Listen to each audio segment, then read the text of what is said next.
لقد كان لكم في رسول الله أسوة حسنة لمن كان يرجو الله واليوم الآخر وذكر الله كثيرا. Assalamualaikum warahmatullahi wabarakatuh. Innal hamdalillah nahmaduhu wa nasta'inuhu wa nastaghfiruh. Wa na'udzu billahi min syururi anfusina wa sayyiati a'malina may yahdihillahu fahuwal muhtadi wa may yudlil falan tajida lahu waliyyan mursyida. Asyhadu an la ilaha illallah wahdahu la syarika lah wa asyhadu anna Muhammadan 'abduhu wa rasuluhu alladzi la nabiyya ba'dah. Wa qala Allah subhanahu wa ta'ala ya ayyuhalladzina amanu taqullaha haqqa tuqatih wa la tamutunna illa wa antum muslimun. Wa qala 'azza man qala ya ayyuhalladzina amanu taqullaha wa qulu qawlan sadida yuslih lakum a'malakum wa yaghfir lakum dhunubakum wa may yuti'illaha wa rasulahu faqad faza fawzan 'azima. Ya ayyuhan nasu taqu rabbakumul ladzi khalaqakum min nafsin wahidah wa khalaqa minha zawjaha wa batha minhuma rijalan katsiran wa nisaa'a wattaqullaha alladzi tasaaluna bihi wal arham innallaha kana 'alaikum raqiba. Amma ba'du, nastaqal hadithi kitabullah wa khairal hadi hadi Muhammad sallallahu alaihi wasallam wa syarrul umur muhdatsatuha wa kullu muhdatsatin bid'ah wa kullu bid'atin dhalalah wa kullu dhalalatin finnar. Ma'asyiral muslimin rahimani Allah wa iyyakum. Alhamdulillah kita kembali bertemu dalam kajian kitab Al-Muallim Al-Awwal, guru yang pertama bagi kaum muslimin, yaitu Rasulullah sallallahu alaihi wasallam. Ikhwah, kita masih membicarakan karakter seorang guru yang seharusnya dimiliki, yang seharusnya dilaksanakan oleh seorang tenaga pendidik pada peringkat apapun dia. Apakah dia seorang pendidik di kelas ataukah dia seorang pendidik di rumahnya sendiri? Apakah anak didiknya adalah anak-anak siswa-siswi ataupun mahasiswa atau mahasiswi dia, atau anak kandungnya sendiri? Ini semua membutuhkan karakter seorang guru yang bisa mentransfer ilmu dan bisa memperbaiki murid-muridnya. Yang lalu telah kita bicarakan beberapa poin. Pertama yaitu ikhlas. Seorang guru harus ikhlas ketika dia mengajarkan, ketika dia belajar dan mengajarkan ilmunya, hendaklah dia ikhlas karena Allah Subhanahu wa taala. Kemudian hendaklah dia menjadi seorang yang jujur, tidak berkata dusta. Karena kalau dia kedapatan oleh murid-muridnya atau kedapatan oleh anaknya sendiri dia berbohong, maka kepercayaan akan berkurang. Sesering apa kebohongan itu dia lakukan. Semakin sering dia lakukan, semakin sering dia berbohong, maka semakin hilanglah kepercayaan anak didiknya terhadap sang guru. Kemudian seorang guru hendaklah ucapannya sesuai dengan amalannya. Ucapannya harus sesuai dengan perbuatannya. Apa yang dia larang, maka dialah orang pertama yang tidak melakukannya. Apa yang dia perintahkan, maka dialah orang pertama yang melakukannya. Jangan sampai apa yang dia perintahkan malah tidak dilakukan, dan apa yang dia larang malah dia langgar. Karena hal ini jelas akan minimal akan membuat bingung murid-muridnya. Sebenarnya apa yang dilarang sang guru itu boleh apa tidak? Karena kalau dikatakan boleh, ucapannya melarang. Dikatakan tidak boleh, perbuatannya melakukannya. Demikian ikhwah rahimanallahu wa iyyakum. Oleh karena itu, seorang guru hendaklah ucapannya sesuai dengan amalannya, sesuai dengan ucapannya. Setiap apa yang dia larang, apakah terkait dengan peraturan sekolahnya, apakah terkait dengan peraturan rumah, atau terkait dengan aturan-aturan syar'i, seperti perkara-perkara yang diwajibkan oleh Allah dan Rasulnya. Dia menjelaskan kepada murid-muridnya tentang apa yang diwajibkan oleh Allah dan Rasulnya, maka dia harus lakukan. Dialah orang pertama yang terdepan melakukan hal itu, mempraktekkan hal itu. Demikian ikhwah. Atau apa yang dilarang, terutama apa yang dilarang Allah Subhanahu wa taala dan yang dilarang oleh Rasulnya sallallahu alaihi wasallam, maka dialah orang pertama yang berhati-hati tidak melanggar larangan tersebut. Demikian ikhwah. Kemudian yang keempat yang telah kita pelajari yaitu al-adl wal musawat. Hendaklah dia bersikap adil terhadap sesama murid-muridnya. Jangan ada berat sebelah, jangan ada pilih kasih, ya. Terutama dalam masalah memberi penilaian. Jangan sampai murid yang dia tidak senangi nilainya dianjlok-anjlokkan, yang direndah-rendahkan, sementara murid yang dia sukai itu dinaik-naikkan nilainya, ya. Tentu ini merupakan sebuah kezaliman, ikhwah rahimanallah wa iyyakum, ya. Mengapa dia lebih senang dengan murid si A? Ya mungkin ada faktor-faktor, mungkin faktor famili atau kerabat dekat atau tetangga, atau mungkin orang tua si murid sering memberi hadiah kepada sang guru. Demikian sehingga kecenderungan hati sang guru kepada si murid tersebut. Banyak faktor ikhwah mengapa seorang guru bisa cenderung hatinya kepada salah seorang murid. Ketika kecenderungan itu ada, tidak masalah asalkan dia tidak sampai menzolimi orang lain, ya, gara-gara kecenderungan tersebut. Misalnya si A, murid yang dia sayangi, memiliki nilai yang sama dengan si B, dengan murid si B yang kurang dia sayangi misalnya, yang seharusnya mereka sama nilainya dan sama peringkatnya, tapi karena si A ini lebih dia sayangi, maka si A yang dia naikkan, si B peringkat di bawahnya, padahal dari semua sisi mereka sama misalnya. Demikian ikhwah, ya.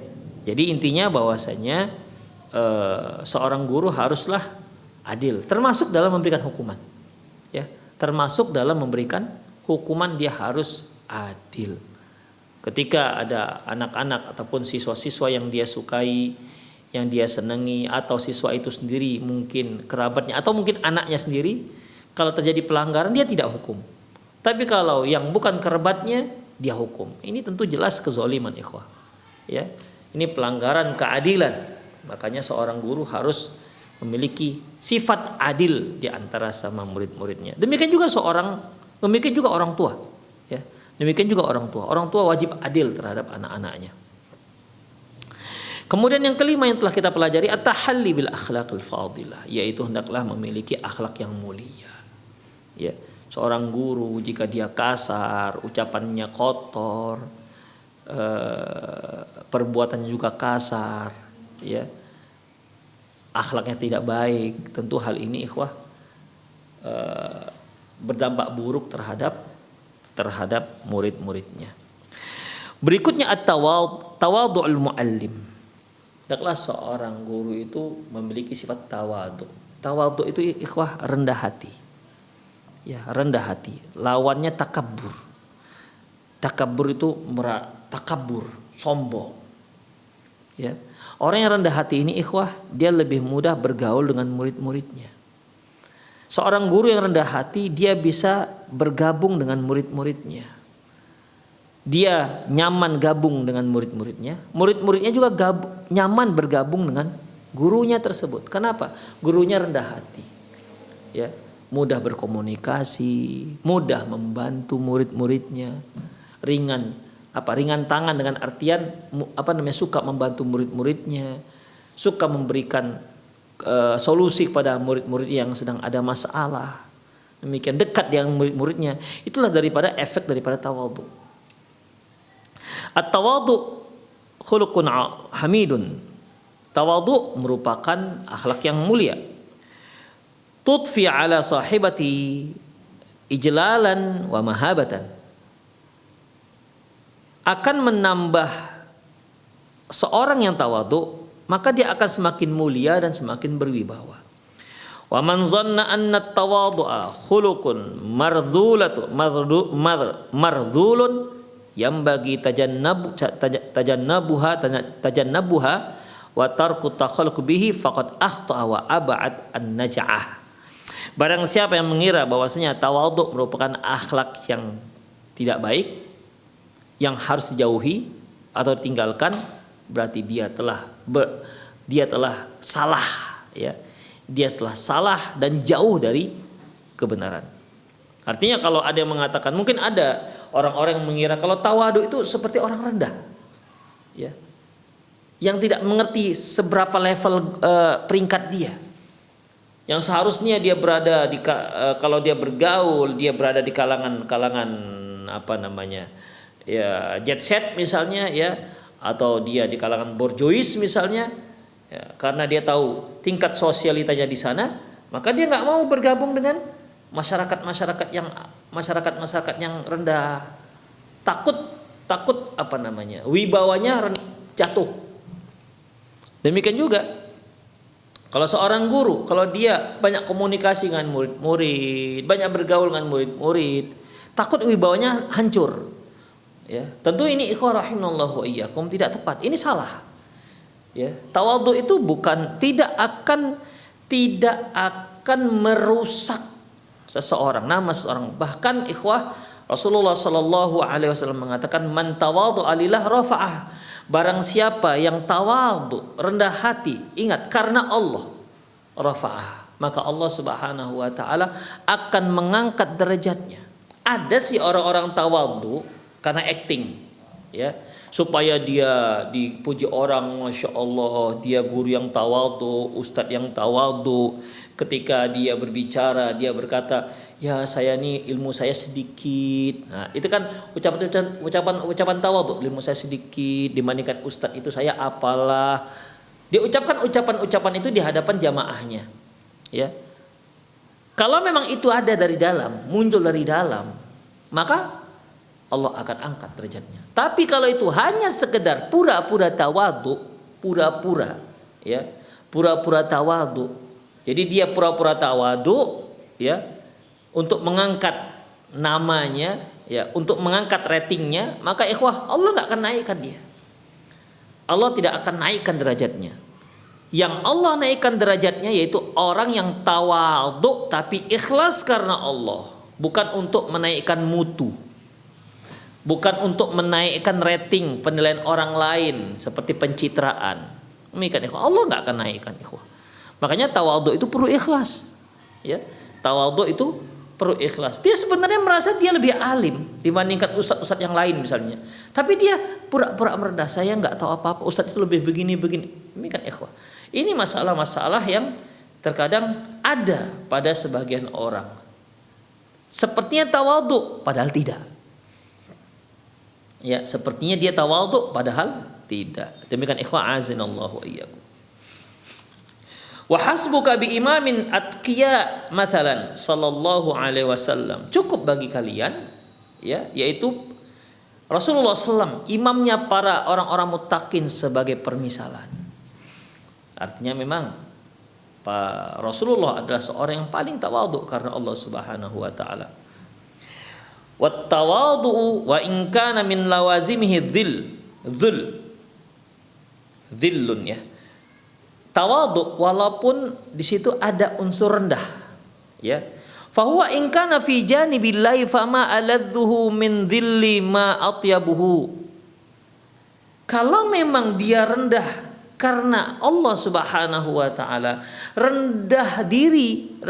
merendahkan dirinya di samping Allah Subhanahu wa taala, di hadapan Allah Subhanahu wa taala, sungguh indah tawadhu seperti ini. Sungguh indah merendahkan diri seperti ini. Kenapa? Dia merendahkan diri di hadapan Allah Subhanahu wa taala. Li'anna al-'ubudiyyata la tatahaqqu wa la takmulu illa bidzillillah wal inkisar baina yadayhi. Karena penyembahan diri, penghambaan diri tidak akan mungkin bisa terrealisasi dan tidak akan mungkin sempurna dilaksanakan kecuali dengan merasa rendah diri, rendah di hadapan Allah Subhanahu wa taala. Wa amma dhillul ladzi yakunu fi janibil makhluqin fa huwa fi haqqil mu'minina khassah. Adapun rendah, ya, perasaan rendah untuk makhluk maka dia khusus hanya untuk orang-orang mukmin saja, tidak untuk orang yang selain mukmin.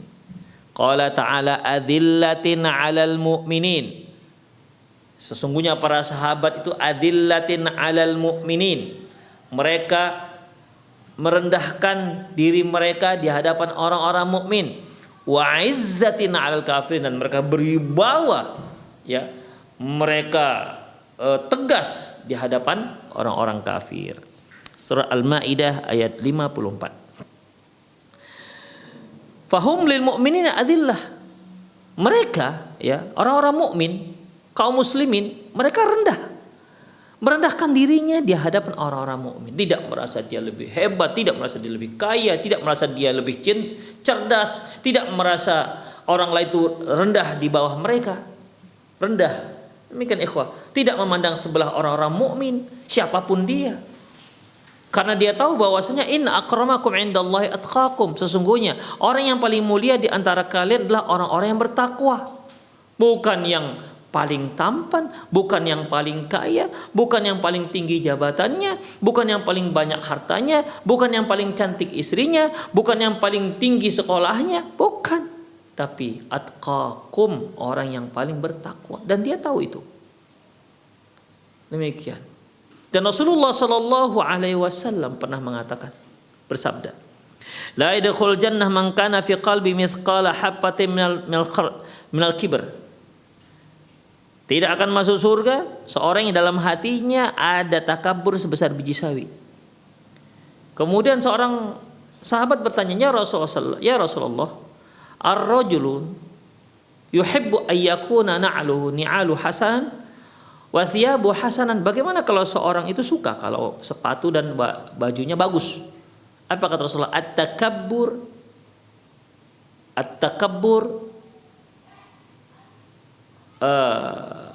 ghamtun nas wa batarul haq. Yang dikatakan takabur yaitu merendahkan orang dan menolak kebenaran. Demikian ikhwah. Dan umumnya seorang yang sudah merendahkan orang lain, efeknya dia akan menolak kebenaran.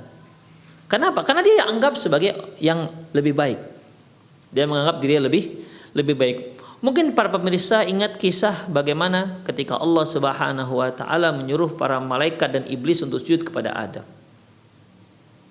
Wa idh qulna lil malaikati isjudu li Adama fasajadu illa iblisa aba wastakbara wa kana minal kafirin. Ketika kami berkata kepada malaikat, sujudlah kalian semua kepada Adam, maka semua mereka sujud. Malaikat semua sujud. Illa iblis, kecuali iblis. Iblis enggak mau sujud. Aba wastakbar. Dia enggan dan dia kabur. Ya. Dia enggan dan fakana minal kafirin, dan dia termasuk makhluk Allah yang kafir. Kemudian Allah Subhanahu wa taala bertanya kepadanya, kenapa dia enggak mau sujud? Dan sebenarnya Allah tahu, dia bukan enggak tahu. Apa kata Allah Subhanahu wa taala kepada si iblis?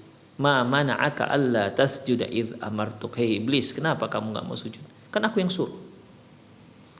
Dengan angkuhnya iblis mengatakan, ana khairum minhu, aku lebih baik dibandingkan dia. Khalaqatani min nar wa khalaqatahu min tin. Engkau ciptakan aku dari api dan engkau ciptakan si Adam dari tanah. Dengan tegas si iblis mengatakan dia lebih baik ketimbang Adam. Dia lebih mulia ketimbang Adam. Alasannya hanya dari asal muasal ciptaan. Si Adam dari tanah, iblis dari api. Dia menganggap dari asal muasalnya ini saja sudah cukup membuat seorang lebih tinggi derajatnya dibandingkan yang lain. Dan salah. Ya, salah. Persangkaannya ini jelas, ini persangkaan dan ini jelas salah ikhwah. Rahimanallahu wa iyyakum. Karena memang orang yang mulia itu bukan dari asal muasal ciptaannya. Bukan dari suku bangsanya.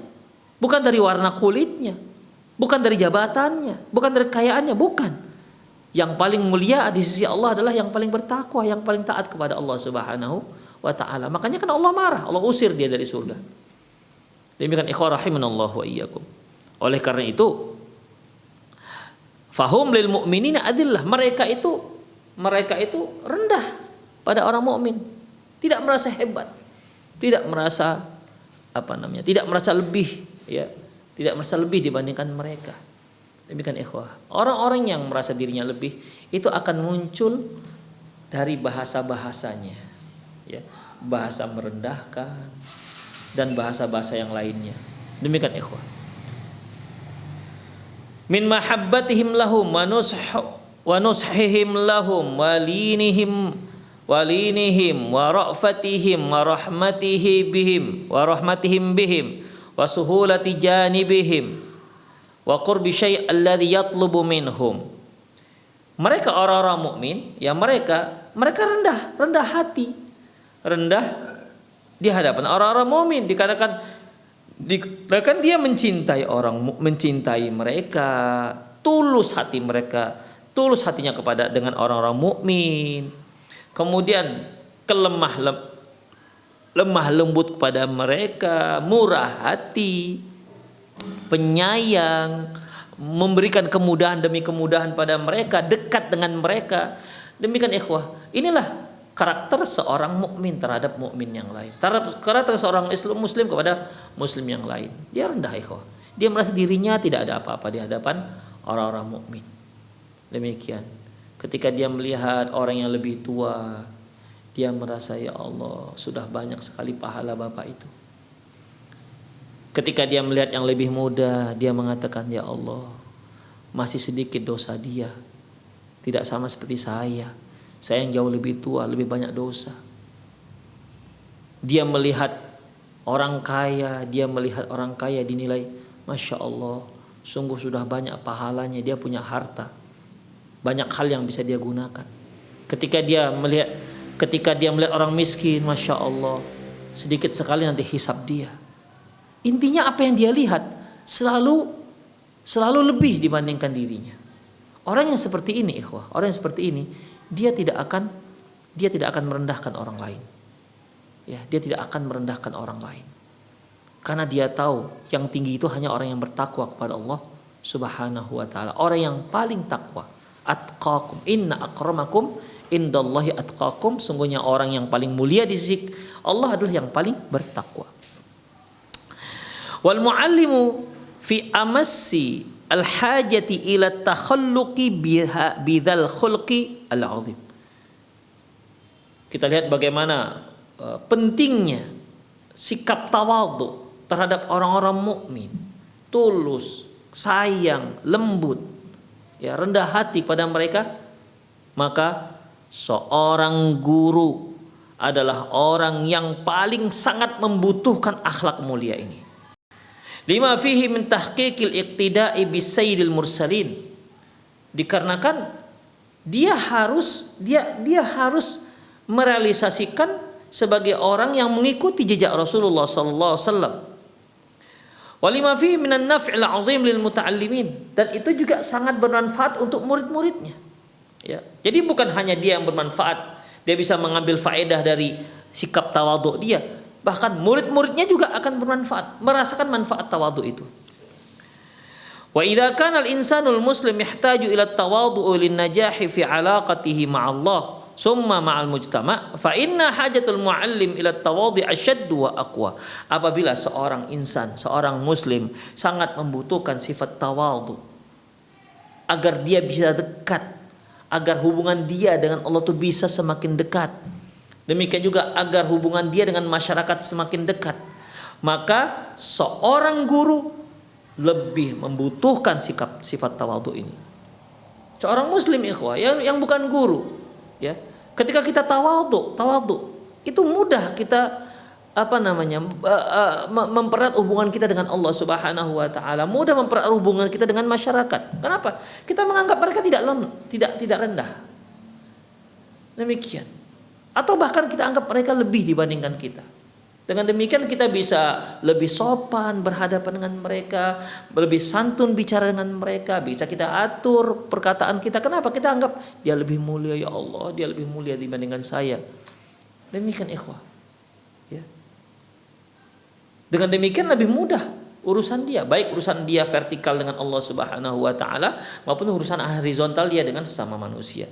Dan seorang guru jauh lebih membutuhkan sifat tawadhu ini dibandingkan yang lainnya. li'anna amalahu al-ilmi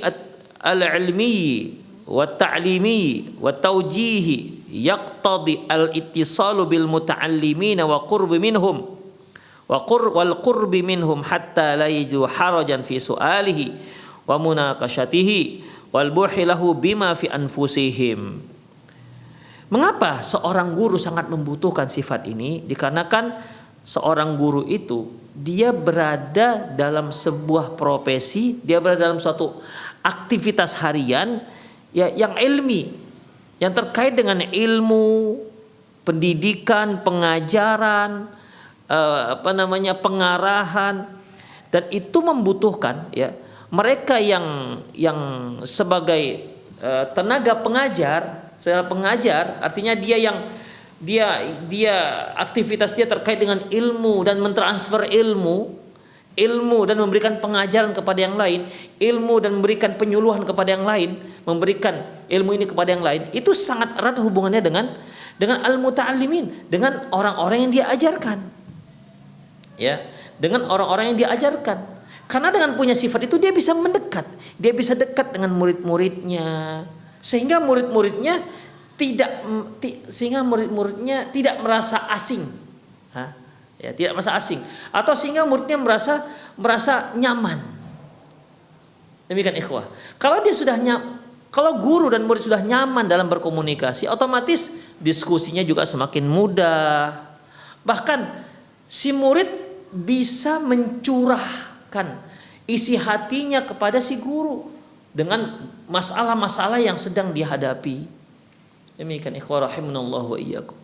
Berapa banyak para murid dikarenakan dia tidak dekat dengan gurunya, akhirnya dia menceritakan permasalahannya kepada orang yang tidak tepat.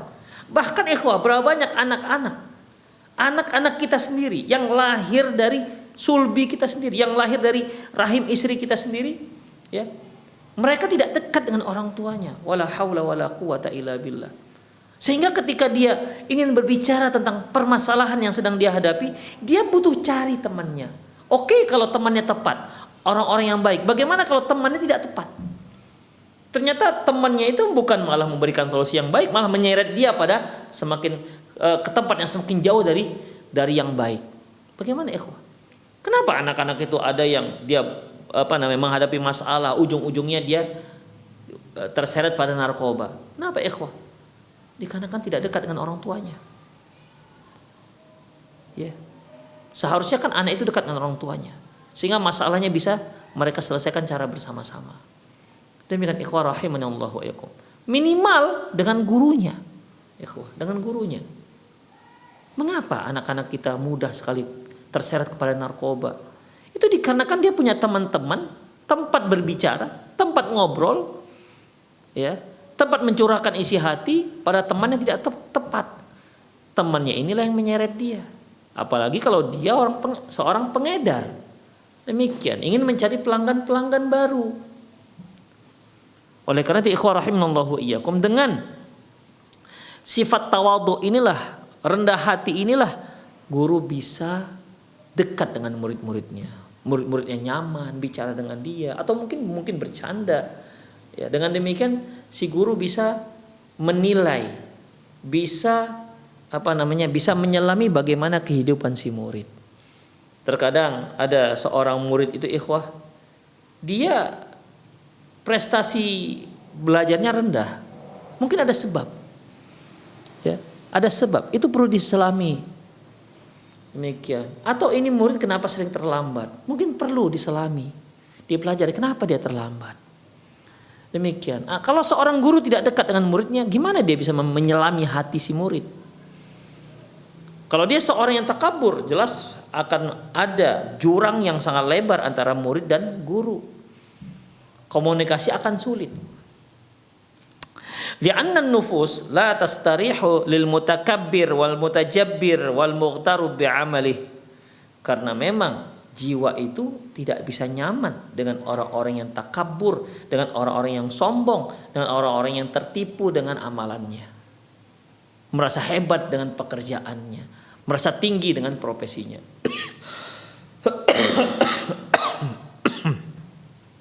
Taib wa ilaika ba'dul amthilati min tawadhihi sallallahu alaihi wasallam. Berikut kita akan cantumkan, bacakan beberapa contoh tawaduknya Rasulullah sallallahu alaihi wasallam. Yang pertama ikhwah rahimani Allah wa iyyakum, yaitu hadis yang diriwayatkan oleh Imam Abu Daud, Ibnu Majah dalam kitab Zuhud. Qala Rasulullah sallallahu alaihi wasallam, Rasulullah sallallahu alaihi wasallam bersabda, "Innallaha auha ilayya an tawadhu hatta la yafkhar ahadun ala ahadin wa la yabghi ahadun ala ahadin."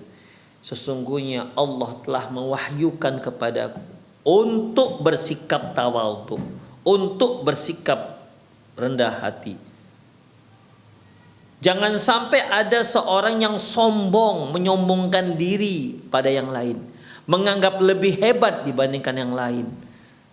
Dan jangan sampai ada orang yang menzolimi orang lain. Demikian ikhwah. Mengapa terjadinya kezoliman? Karena dia merasa hebat ikhwah. Dia merasa lebih kuat. Maka terjadilah yang namanya kezoliman.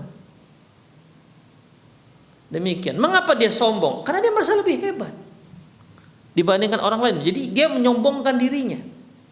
Walaupun terkadang orang yang menyombongkan dirinya itu orang lain melihat bukan malah semakin mulia, maka tidak. Ya. Terkadang orang yang merasa dirinya hebat, orang lain merasa nggak hebat, nggak ada apa-apanya. Ini lebih parah lagi ikhwah. Ya. Kalau ada seorang merasa hebat dan dia memang hebat, dia merasa tinggi jabatan dan memang jabatannya tinggi, maka ya ini hanya membuat dia akan ada gap, ada jurang pemisah antara dia dan orang-orang lain. Tapi kalau dia merasa hebat, orang melihat dia nggak hebat. Dia merasa lebih tinggi, orang merasa dia nggak ada apa-apanya. Ini bukan hanya membuat ada gap antara dia dan orang lain, tapi orang menghinakan dia, ya, merendahkan dia. Nggak tahu diri, gitulah kira-kira. Nggak ngaca ini orang. Demikian ikhwah rahimanallah wa iyyakum. Ya, jadi Allah Subhanahu wa taala melarang, ya, melarang kita takabur. Hendaklah kita bersikap tawadhu, terutama seorang guru. Kemudian dalam hadis yang diriwayatkan oleh Imam Bukhari an Anas bin Malik radhiyallahu anhu qala, beliau berkata, innal amata min ima'il Madinah la ta'khudhu biyadin Nabi sallallahu alaihi wasallam fatantaliqu bi haitsu sya'at. Sungguh ada seorang hamba sahaya perempuan. Ya, kita tahu bagaimana tingkat sosialita hamba. Tentunya berada di bawah peringkat ataupun tingkat orang-orang yang merdeka. Ya, hamba ini kan bisa diperjualbelikan. Orang yang merdeka bisa memiliki seorang hamba. Jadi seorang hamba sahaya yang perempuan ini ikhwah, apa yang dia lakukan? Dia pergi menghadap Rasulullah, dia pegang tangan Rasulullah, dan dia ditariknya tangan Rasulullah. Mungkin dia menunjukkan apa begitu. Rasulullah pergi, ya, ngikutin sesuai kemana dia dibawa si hamba sahaya ini. Ikhwah, seorang kepala negara, seorang panglima, seorang ketua Mahkamah Agung, bahkan dia lebih daripada itu semua, yaitu utusan Rabbul Alamin. Dia ngikutin kemana dibawa oleh seorang hamba. Wala haula wala quwata illa billah, subhanallah, Allahu akbar. Dia adalah Rasulullah sallallahu alaihi wasallam. Kita kadang-kadang diajak anak kita dibawa, ayo bi nengok ini, kita sibuk segala macam. Ya, kita tidak menurut, la ilaha illallah. Sementara anak kita ingin menunjukkan sesuatu kepada kita, apalah salahnya kita ikut. Kita tinggalkan sebentar pekerjaan kita. Tinggalkan sebentar ikhwah. Untuk anak kita ini sebentarnya. Ya, sebentarnya. Ikuti apa yang dia mau. Mungkin ada sesuatu yang bermanfaat untuk dia. Ikuti ikhwah. Itu anak kita. Kita orang tuanya. Lihat Rasulullah SAW. Siapa ini hamba saya? Bukan apa-apanya dia. Anak tidak, family tidak. Bahkan dia seorang hamba saya yang tingkat sosialnya rendah. Tapi Rasulullah mengikuti apa yang diinginkan. Tawaduknya Rasulullah sallallahu alaihi wasallam. An Abi Hurairah radhiyallahu anhu anin Nabi sallallahu alaihi wasallam. dari Abi Hurairah radhiyallahu anhu dari Nabi sallallahu alaihi wasallam qala ma ba'atsallahu nabiyyan illa ra'al ghanam. Tidak ada seorang pun nabi yang diutus oleh Allah Subhanahu wa taala kecuali dia adalah pengembala kambing. Qala ashabuh. Para sahabat bertanya, "Wa anta? Ya Rasulullah, Anda juga dahulu pengembala kambing?" Qala na'am. Kuntu ar'aha ala qararit li ahli Makkah. Iya, aku dulu pengembala kambing. Ya. Aku mengembalakan kambing-kambing penduduk kota Mekah dan aku mendapatkan upah. Demikian ikhwah. Ini menunjukkan ketawaduan Rasulullah sallallahu alaihi wasallam. Hadis diriwayatkan oleh Imam Bukhari. Taib, wa anhu, masih dari Abi Hurairah radhiyallahu anhu. Anin Nabi sallallahu alaihi wasallam, dari Nabi sallallahu alaihi wasallam qala, "Lau du'itu ila qura'in aw dhira'il la ajabtuh." Seandainya aku diundang untuk makan kaki kambing. Ikhwah, kaki kambing itu ikhwah dari mulai lutut ke bawah. Kan enggak ada dagingnya. Yang ada hanya kulit. Ya kan? Yang ada hanya kulit. Dari mulai lutut ke bawah, enggak ada apa-apa ikhwah. Lutut ke atas itu ada pahanya. Demikian banyak dagingnya. Tapi kalau dari lutut ke bawah itu qura namanya atau dhira'. Demikian. Seandainya aku diundang untuk makan qura ini atau dhira' kambing ini, ya, lutut ke bawah, la ajabtu, aku akan datang memenuhi undangan tersebut. Demikian ikhwah. Itu Rasulullah sallallahu alaihi wasallam. Rasulullah sallallahu alaihi wasallam. Kira-kira kita gimana? Mungkin seorang ustadz diundang, "Ustadz, yuk saya undang ke rumah. Saya kemarin baru masak sayur. Saya baru masak sayur kangkung. Datanglah Ustadz, kita makan sayur kangkung." La haula wala quwata illa billah. Apa mau Pak Ustadz memenuhi undangannya? "Oh maaf, saya sibuk." Begitu ya. Ya, apa namanya? Menolak secara halus gitu ya. Tapi coba, "Ustadz, ayo hari Ahad kalau Ustadz ada waktu, saya ada bakar kambing madu misalnya, ya. Nasinya nasi enak Ustadz, ada buah-buahannya, lengkaplah semuanya Ustadz. Masya Allah, dari mulai kambing guling sampai kambing bakar, kambing goreng, semua ada Ustadz." Oh, Masya Allah, barulah datang. Demikian. Kita seorang guru seharusnya seperti itu. Ya kalau memang kita sempat, datanglah untuk memenuhi undangan. Tapi kalau enggak, ya sudah, enggak apa-apa. Demikian. Tapi jangan sampai enggak datangnya kita itu merasa, masa ngundang saya hanya untuk makan sayur kangkung? Masa ngundang saya dengan mau disuguhkan sayur genjer misalnya? Demikian ikhwah, rahimanallah wa iyyakum. Masa ngundang saya hanya dikarenakan dia masak sop ceker ayam misalnya? Demikian. Itu takabur ikhwah. Kalau memang ada waktu, silakan. Ya, silakan. Kalau ada waktu, ya datanglah.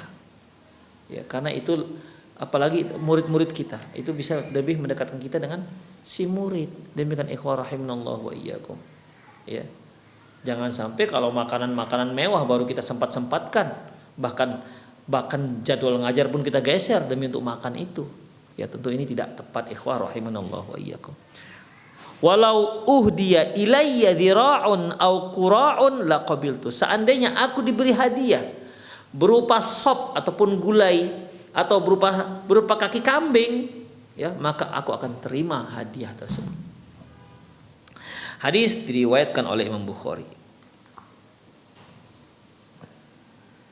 Baik, selanjutnya, wa an Qais bin Mas'ud radhiyallahu anhu anna rajulan kallama Rasulullah sallallahu alaihi wasallam yaumal fathi fa akhadathu rid'ah. Ada seorang laki-laki bicara dengan Rasulullah sallallahu alaihi wasallam pada hari penaklukan kota Mekah. Dan laki-laki ini sambil bicara, anna rajulan kallama Rasulullah sallallahu alaihi wasallam. Bahwasanya Rasulullah sallallahu alaihi wasallam, ini maf'ulnya mana ini? Ya. Taib. Seorang laki-laki kallama Rasulullah SAW, dia sedang bicara dengan Rasulullah SAW pada hari penaklukan kota Mekah. Fa'akhadathu ra'dah. Fa'akhadathu ra'dah. Dan laki-laki itu ketika bicara dengan Rasulullah gemetar dia. Takut. Ya, takut dikarenakan kewibawaan Rasulullah SAW. Faqala Nabi sallallahu alaihi wasallam. Lantas Rasulullah berkata kepadanya, "Hawina alaik, tenang. Tenang. Hawina alaik, tenang. Fa innama ana ibnu mar'atin min Quraisy ta'kul qadid."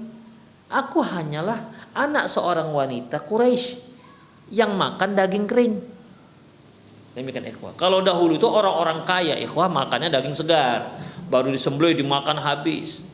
Tapi kalau orang miskin-miskinnya daging itu dihemat-hemat sampai dikering-keringkan. Demikian. Menunjukkan orang yang nggak mampu. Karena apa? Karena kalau dia punya daging banyak ya dia habiskan. Ini menunjukkan karena dagingnya dikit, makanya dia hemat-hemat dikering-keringkan supaya bisa dimakan seminggu lagi. Demikian. Makanya Rasul katakan, kamu jangan takut, ya. Kamu jangan takut, tenang, hawin alaik. Aku itu hanyalah anak seorang wanita Quraisy yang makan daging qadid, yang makan daging kering. Hadis diriwayatkan oleh Ibnu Majah. Wa yablugh tawaddu dzirwatuhu 'inda al-fath Makkah. Dan ketawaduan Rasulullah SAW sampai puncaknya di saat beliau menaklukkan kota Mekah. Di saat beliau menaklukkan kota Mekah. Yaqulu Ibnu Ishaq, berkata Ibnu Ishaq, haddatsani Abdullah bin Abi Bakar telah menceritakan kepadaku Abdullah bin Abi Bakar, anna Rasulullah SAW la yada'u ra'sahu tawadu'an lillahi hina ra'a ma akramahu Allah bi minal fath. Sungguh Rasulullah sallallahu alaihi wasallam meletakkan ketika meletakkan kepalanya menunjukkan tawadhu beliau karena pada Allah Subhanahu wa taala, karena beliau melihat Allah telah memuliakan beliau dengan menaklukkan kota Mekah. Hatta inna athnunahu la yakadu yamussu wasata rihlah. Sampai-sampai jenggotnya itu hampir mengenai pelana. Jadi saking tunduknya begini. Ya. Umumnya kan kalau seorang yang berhasil pimpinan perang, berhasil menaklukkan kota yang dia perangi, itu kan dia terlihat menggagahkan diri, dia membusungkan dada. Ternyata Rasulullah tidak. Ketika Allah Subhanahu wa taala menaklukkan kota Mekah, beliau tunduk begini. Masuk ke kota Mekah dan tunduk. Sampai jenggot itu hampir terkena pelananya. Demikian ikhwah. Qala al-Hafidz al-Baihaqi, berkata al-Hafidz al-Baihaqi an Anas bin Malik, dari Anas bin Malik qala dakhala Rasulullah SAW yaumal fathi wa daqnuhu ala rahilatihi mutakhasyian. Rasulullah sallallahu alaihi wasallam masuk ke kota Mekah pada hari penaklukan kota Mekah, dagunya melekat ke rahilati, hampir lekat ke pelana untanya begini. Ya, mutakhasyian, mengkhusyukkan diri sebagai ketundukan pada Allah Subhanahu wa taala.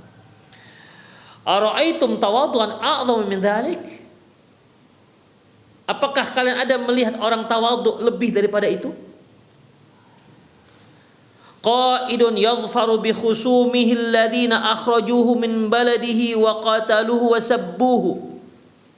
Dia adalah seorang pemimpin pasukan perang yang berhasil memenangkan yang berhasil menang terhadap musuh-musuhnya, di mana musuh-musuhnya itu adalah yang sempat pernah mengusir dia dari kampungnya, dari negerinya, sempat memeranginya. Penduduk kampung itu yang sempat mengeluarkan dia, mengusir dia dari keluarganya, dari kampungnya, sempat memerangi dia dan pernah menghina-hina dia, menghina-hina beliau. Summa yadhfaru bihim wa yadkhul ma'aqluhum ma'aqaluhum dukhul al-fatihin. Kemudian ternyata beliau berhasil mengalahkan mereka. Ya, berhasil mengalahkan mereka, berhasil menguasai benteng mereka, ya, dan memiliki dan membuka benteng mereka. Wa ma'adzalika yuta'ti'u ra'suh inda intisari ala aduwihi tawadu'an lillahi syukran fama a'zamuhu min qa'idin. Namun begitu pun beliau masuk ke tempat daerah wilayah yang ditaklukkan, di mana penduduknya dahulu sempat pernah mengusir beliau, ya, sehingga beliau hijrah ke kota Mekah, ke kota Madinah, sempat menyiksa para sahabat beliau yang masuk Islam, sempat menghina-hina beliau, ya, sempat mengintimidasi beliau dahulu. Sekarang beliau menang. Beliau yang menguasai mereka. Yang apabila Rasulullah katakan bunuh semua mereka, maka dipenggal semua leher penduduk tersebut. Tapi beliau tidak lakukan. Beliau seorang tawadhu. Beliau masuk dengan kepala yang direndahkan. Tawadhu karena Allah Subhanahu wa taala. Khusyuk karena Allah Subhanahu wa taala. Sekaligus sebagai tanda syukur pada Allah Subhanahu wa taala karena beliau telah berhasil menaklukkan kota Makkah. Ma'adhamuhu min qa'id. Sungguh agung sekali pemimpin pasukan perang ini. Sungguh agung mulianya pemimpin ini. Wa ma ajalluhu min murabbi. Sungguh sangat mulia sang guru ini. Wa tawadhu yudadu takabbur. Tawadhu itu lawan daripada takabbur. Wa hiya khislatun dhamimatun la ta'udu ala sahibiha bin naf'i. Takabbur, sombong, angkuh merupakan akhlak yang tercela, yang tidak ada manfaatnya sama sekali bagi si pelakunya. Wa min atharit takabburil ladzi yusibu ba'dul muallimin fil mujtama'atil islami. Di antara pengaruh sombong, angkuh dan takabur itu pada diri seorang guru, ya, di tengah-tengah masyarakat kaum muslimin, yaitu juhuduhu lil haqqi wa adamul khudu' lahu. Pengingkarannya terhadap kebenaran. Susah menerima kebenaran, ikhwan. Ya, menolak kebenaran. Ketika kita membicarakan tentang sunnah Rasulullah sallallahu alaihi wasallam, berbicara tentang syariat Allah Subhanahu wa taala, dalilnya ini tak diterima. Kenapa? Karena dia takabur. Dia merasa lebih, ya. Mungkin dia merasa dia lebih tua. Dia merasa lebih alim. Kok kamu lebih tahu dari saya? Padahal dalam hati kecilnya, ikhwah, dalam hati kecilnya dia tahu itu benar. Mungkin para pemirsa ingat kisah Firaun ketika Nabi Musa datang berdakwah kepada Fir'aun bahwasanya ente itu bukan Tuhan, yang Tuhan itulah pencipta langit dan bumi. Demikian ikhwah. Seraya Nabi Musa memperlihatkan mukjizat yang Allah Subhanahu wa taala berikan kepada beliau, bahkan mengalahkan tukang-tukang sihir yang terhebat pada waktu itu. Waktu itu ilmu sihir, ilmu yang sudah sampai pada puncaknya, dikalahkan oleh Nabi Musa. Fir'aun tahu ini bukan tukang sihir, ini adalah seorang nabi. Tapi apa kata Allah? Wajahadu biha wastaiqanatha anfuhum dzulma wa uluwa. Dia mengingkari Nabi Musa, tapi dalam hati kecilnya, dalam hatinya dia meyakini betul Musa ini. Tapi kenapa dia tolak? Zulma wa uluwa, karena sifat zalim, wa uluwa, karena merasa hebat, karena merasa tinggi, karena merasa lebih dibandingkan Musa. Dia mikir ini Musa anak yang aku dapati di pinggir sungai. Aku seorang raja, masa aku bisa taat kepada dia? Merasa lebih hebat. Akhirnya ikhwah, seorang kalau sudah merasa lebih hebat dari orang yang mendakwahi dia akan menolak dakwah tersebut, walaupun dakwah tersebut benar. Demikian ikhwah rahimanallah wa iyyakum. Itu yang pertama, menolak kebenaran. Seorang guru jika dia memiliki sifat takabur, dia akan menolak kebenaran. Wal ghurur bima ladaihi minal ilmi ma'anna qalil. Yang kedua, tertipu dengan ilmunya. Ya, padahal sedikit. Dia merasa dia lebih alim, dia merasa lebih hebat, lebih tahu, padahal sedikit yang dia ketahui. Itulah akibat takabur tadi, ikhwah rahimanallah wa iyyakum. Tarkut talabil ilmi li dhannihi annahu qad alima wa fahima kulla syai'. Yang ketiga, pengaruh buruknya yaitu dia meninggalkan, dia tidak lagi menuntut ilmu karena dia mengira dia sudah tahu dan paham semuanya. Nauzubillah min dzalik. Itu gara-gara apa? Gara-gara takabur, gara-gara sombong dan angkuh. Demikian ikhwah rahimanallah wa iyyakum. Ala kulli hal, ya, khulasahnya bahwasanya atharut tawadhu laisa qasran 'ala al-muallim bal yata'addahu ila at-tullab wa yu'athiru fihim ijaban. Bahwasanya sifat tawadhu itu pengaruhnya tidak hanya pada diri seorang guru. Seorang guru jika dia bersikap tawadhu, pengaruh baiknya tidak hanya pada dia, tapi juga berpengaruh terhadap murid-muridnya. Pengaruhnya akan menimbulkan pengaruh yang positif terhadap murid-muridnya. At-tawadhu sababun fi izalatil hawajiz bainal muallim wa tilmidhi. Tawadhu akan menghilangkan gap, celah, ya, antara guru dan murid. Jadi mereka bisa berbaur. Guru bisa berbaur dengan murid-muridnya. Kalau dia bisa berbaur dengan murid-muridnya, dia tahu apa permasalahan murid-muridnya. At-takabbur sababun linufurit tullab min muallimihim.